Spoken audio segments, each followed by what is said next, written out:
O episódio de Titãs dessa semana foi um flashback que mostrou a primeira formação do grupo, o que chega a ser um pouco decepcionante. Não porque o episódio foi ruim, longe disso, mas porque a gente queria saber o que aconteceu com o Jason Todd. Shazukara!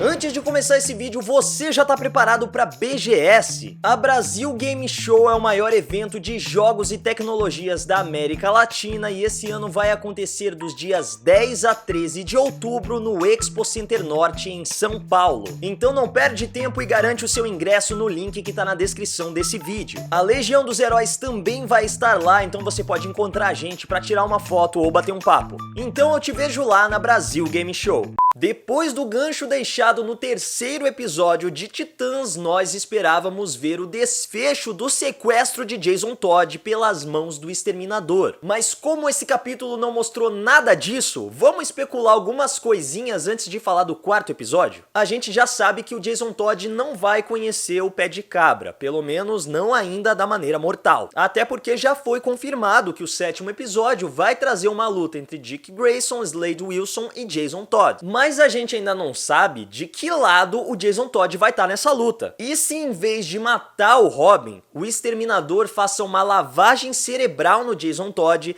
e infiltre ele de volta no grupo sem que eles percebam que isso aconteceu. Assim, em vez da Rose trair os Titãs, o que seria mais óbvio e que a gente já tinha especulado, quem vai trair a equipe, mesmo sem ter consciência disso, é o próprio Jason Todd. Isso com certeza seria surpreendente e bem mais interessante do que fazer com que a Rose traia os Titãs, o que já é bem esperado. Mas será que isso realmente vai acontecer? Bom, só vendo os próximos capítulos para descobrir. De qualquer forma, essa semana finalmente vimos o Exterminador em ação, em uma sequência introdutória que mostra como o personagem é perigoso e letal. Inclusive a cena em que ele atravessa o juiz com a espada e quebra o copo junto, depois joga o sangue na tela, cara, muito da hora mesmo, um dos melhores momentos do episódio. E logo depois nós somos apresentados ao Jericho. Pra quem não conhece, o personagem é filho do Exterminador com a Adeline Kane, aquela mulher que aparece no apartamento junto com Jericho. Não sei como a história dele vai ser adaptada na série, mas nos quadrinhos, o Jericho ficou mudo depois que um antigo rival do Exterminador, um terrorista conhecido como Chacal, sequestrou o rapaz e cortou a garganta dele como uma forma de atingir o Slade. Ele sobreviveu, mas como consequência ficou mudo. Mas não é só isso, o Jericho também é um meta-humano e tem a incrível habilidade de controlar o corpo de qualquer pessoa, mas para isso precisa olhar nos olhos dela. Assim, ele transfere a sua consciência para o corpo daquela pessoa. Não sei se isso vai ser trabalhado dessa forma na série, mas é uma habilidade bem interessante e que pode levar a algumas situações bem legais também. Mas o ponto alto desse episódio para mim foi ver os Titãs lutando juntos e a relação entre os membros da primeira geração do grupo. Eu confesso que a primeira luta ali foi meio qualquer coisa. Foi legal ver eles lutando juntos e principalmente o Aqualad usando as suas habilidades para complementar as habilidades da equipe. Mas a luta pra valer mesmo foi contra o Dr. Luz. Ali sim a gente viu cada um dos Titãs fazendo a sua parte e lutando como uma equipe de verdade. Rapina e Columba se escondendo para atacar o vilão pelas costas, o Aqualad servindo como isca. Sério, essa interação foi muito boa. E como a gente já falou dos trajes, ver a equipe inteira usando os uniformes é sensacional. A Columba mais uma vez usando as penas das suas asas durante os combates, isso é maravilhoso. Gostei muito do uniforme do Aqualad e o modo como as habilidades dele foram apresentadas na série. Ver a Dona Troy lutando também é sempre muito bacana e é esse o ponto forte de Titãs, desde a primeira temporada. É a porradaria, é essa violência que os Titãs liberam quando estão lutando. E é muito interessante notar como eles são um grupo que se une através disso. É claro, eles são super-heróis, eles têm ideais positivos, eles querem salvar o mundo e ajudar as pessoas, mas quando eles estão ali naquele momento, eles não conseguem controlar esse ímpeto de serem violentos.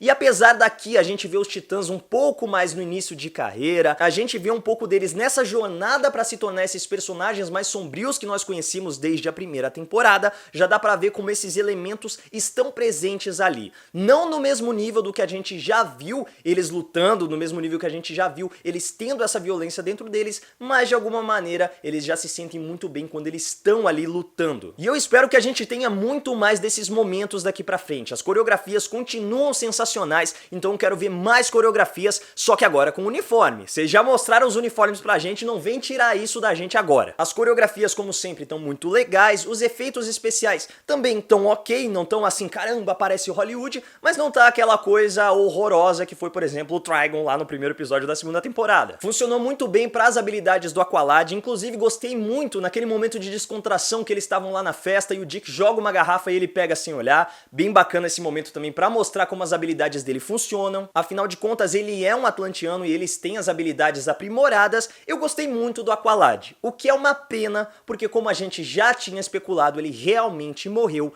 pelas mãos do Exterminador. E agora, se a gente for ver o Garf de novo, só em outro flashback. O que eu acho difícil a gente ter mais um flashback com o Aqualad ali adulto integrando os Titãs. Mas vocês também ficaram com a impressão de que o Exterminador na verdade queria assassinar a Donna e o Aqualad só morreu porque tava ali no lugar errado na hora errada? Bom, já que a gente falou nela, eu gostei muito de ver como a Donna tava dividida entre se apegar ao Aqualad e retornar pra Temícera. E se apegar ao Aqualad não significa apenas ficar com ele, mas realmente abraçar esse lado como titã e se comprometer a lutar ao lado do grupo de verdade. É basicamente uma adaptação da história da própria Mulher Maravilha, que abriu mão do seu reinado como líder das Amazonas para defender a humanidade. Só que nesse caso, a Donna não conseguiu abandonar suas raízes. O que será que era a missão dela? Qual era esse destino que ela não conseguia abrir mão? Será que vai ter mais algum flashback explicando por que ela queria tanto voltar pra Temícera? Ou era realmente um medo de se apegar demais à humanidade e acabar esquecendo esse seu lado como Amazona? O que a gente vê que antes ela é muito grata a Diana, ela é muito grata a tudo que as Amazonas fizeram por ela, então talvez ela não queria abandonar isso, deixar isso pra trás, então era só uma forma de gratidão, tipo, eu tenho que voltar pra Temícera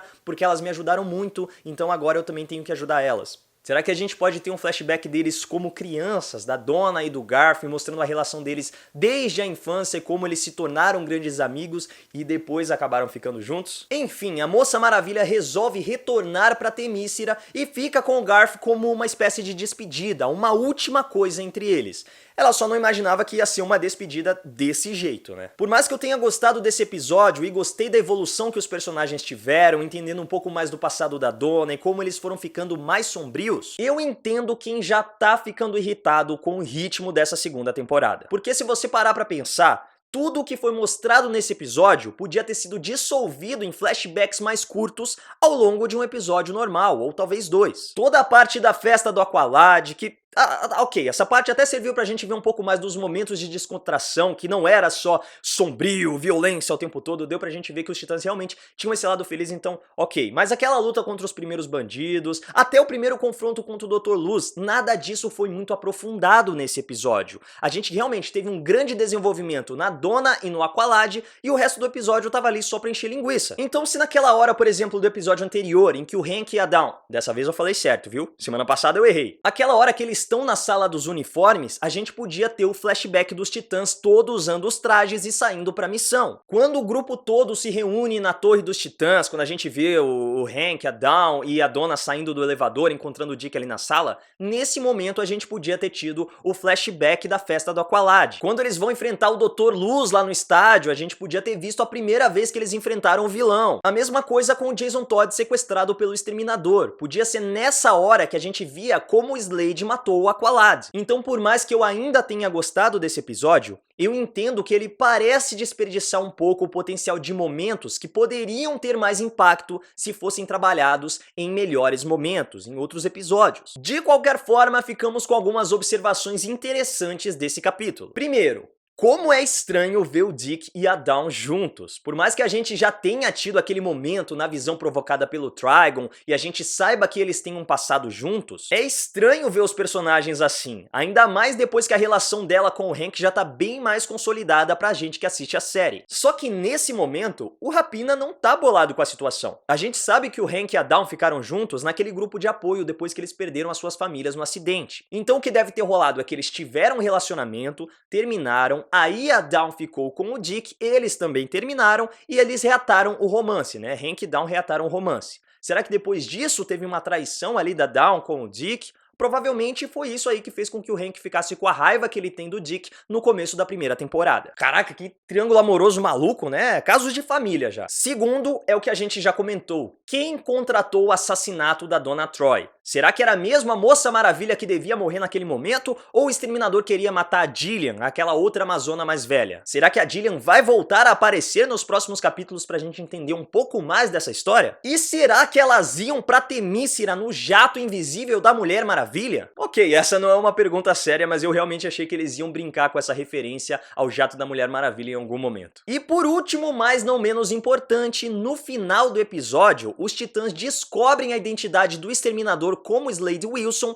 e o Dick vai atrás do Jericho, o filho do Slade. Por mais que aquela cena seja bem legal e o Jericho em pouco tempo de tela se mostra um personagem bem interessante que faz com que a gente queira ver mais dele em ação, o Dick fica com uma feição bem sombria no final da cena. O que faz a gente se lembrar do que a Dawn falou pra ele. Seja o Batman. Isso mostra que ele não vai ter pena de usar o Jericho para atingir o Slade. Resta saber como isso vai acontecer. Nos quadrinhos, o Jericho chegou a ser um membro dos Titãs. Será que ele vai integrar a equipe no passado da série também? Porque a gente percebeu que mesmo com a morte do Aqualad, os Titãs ainda não se separaram. Alguma coisa a mais aconteceu e o grupo se dissolveu. Mas o que pode ter sido? Será que o Jericho entrou pra equipe e ele foi assassinado pelo Exterminador e aí eles perceberam, mano, tá dando certo isso aqui não, já morreram dois, melhor a gente se separar antes que morra todo mundo. Porque isso até que faria sentido cronologicamente. Se a gente reparar, esse episódio se passou 5 anos no passado. Esse episódio se passou 5 anos no passado. E a Rose falou que o Slade matou o Jericho há 4 anos. Então se a gente considerar que esse foi o meio tempo pro Jericho integrar a equipe, se unir aos Titãs e ser assassinado pelo Slade mais ou menos 1 ano depois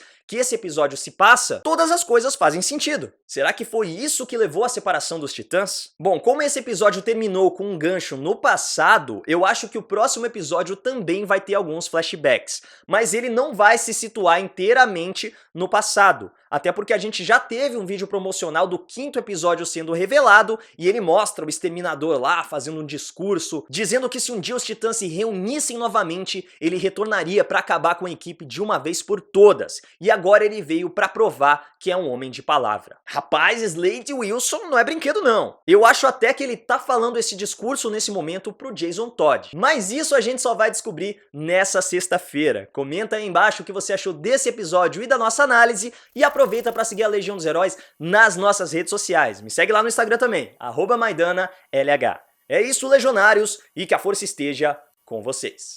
E a relação entre os membros do Operação ou era realmente um medo de se apegar demais?